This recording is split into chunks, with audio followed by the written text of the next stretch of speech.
sign of the Son of Man will appear in heaven.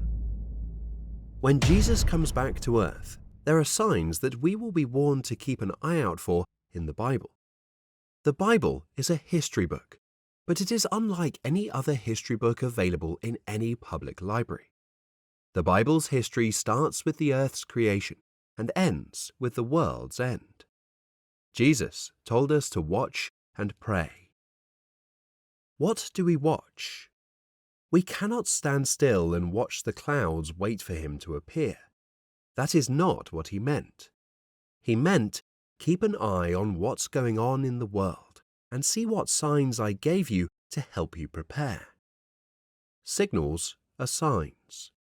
So, let's look at Matthew chapter 24, where the disciples asked him, "What will be the signs or signals of your return? What would we do if we don't know when it's going to happen?" To their inquiry, Jesus gave a direct and unambiguous answer.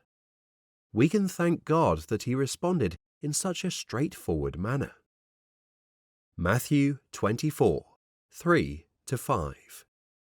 While Jesus was seated on the Mount of Olives, the disciples came to him privately and said, "Tell us, when will this destruction of the temple take place?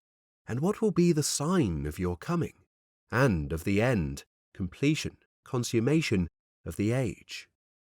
Jesus answered, "Be careful that no one misleads you, deceiving you and leading you into error.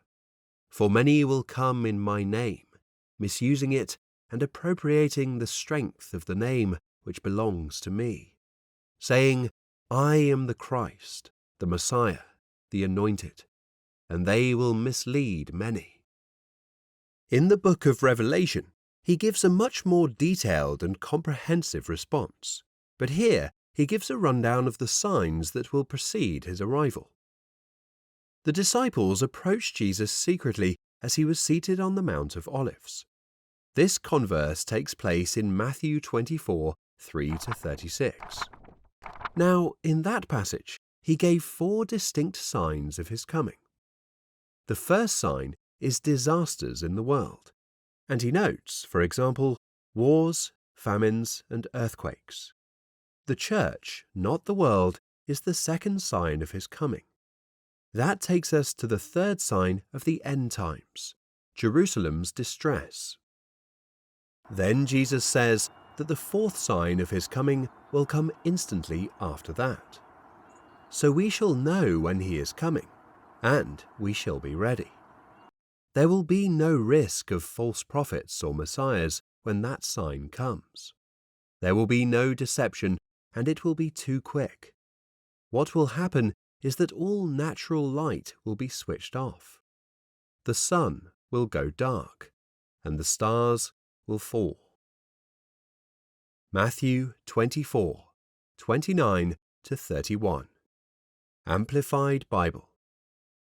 Immediately after the tribulation of those days, the sun will be darkened, and the moon will not provide its light, and the stars will fall from the sky, and the powers of the heavens will be shaken.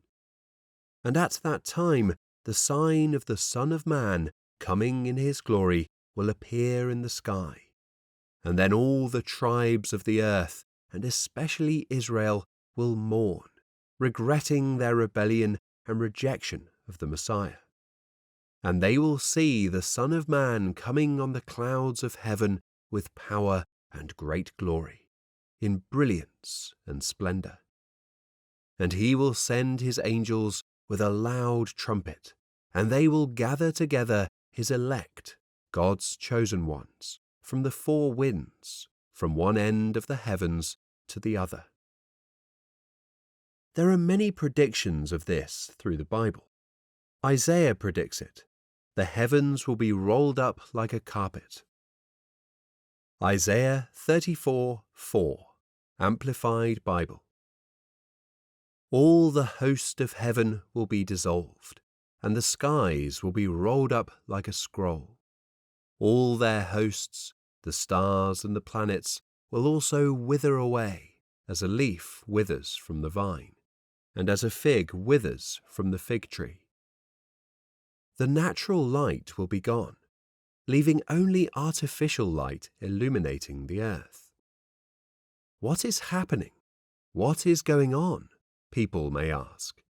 This is it, Christians will exclaim. The sun, stars, and moon stop shining right before that happens. God turns off the lights of heaven to prepare for the blaze of light from the lightning that will mark his return.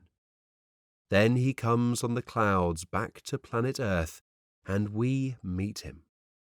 We are not meeting in an earthly stadium, because there isn't one large enough to accommodate such a large crowd. We'll reach him in the air, and that'll suffice. Isn't that a fantastic prospect?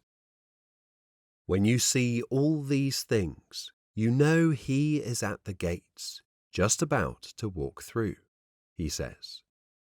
The Son of Man will come after that time of tribulation.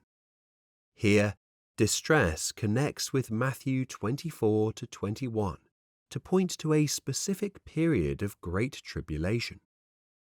The adverbial expression immediately after emphasizes that the celestial signs and the coming of Jesus will occur after the time of great distress, just described in Mark 24:15 to 28. Heavenly disturbances. The end of the age will come with great disturbances in the heavens, with darkened skies, falling stars, the disruption of the forces of this age, and finally the coming of Jesus. At his coming, he will gather the elect from the ends of heaven. These events most likely refer to his coming at the end of the time of tribulation, which would correspond with the time of judgment of the nations.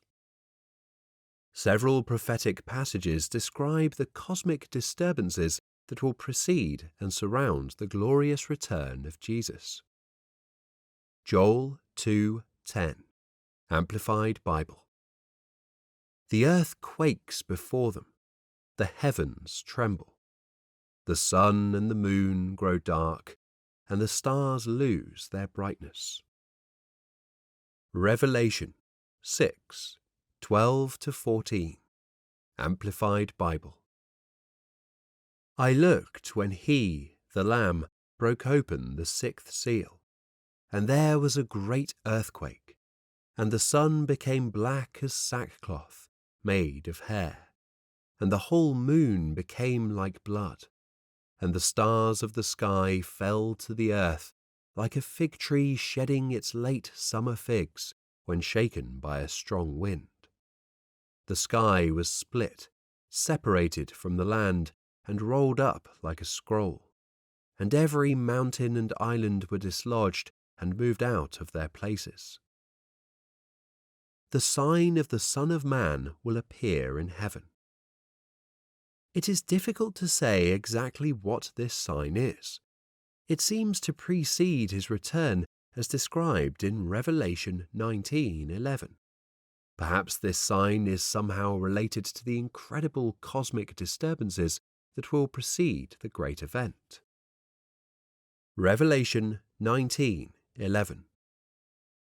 And I saw heaven opened, and behold, a white horse, and he who is riding it is called Faithful and True, trustworthy, loyal, incorruptible, steady, and in righteousness he judges and wages war on the rebellious nations. Aside from the signs in the skies, there are other signs of the return of the Lord. To find out more on that topic, click here.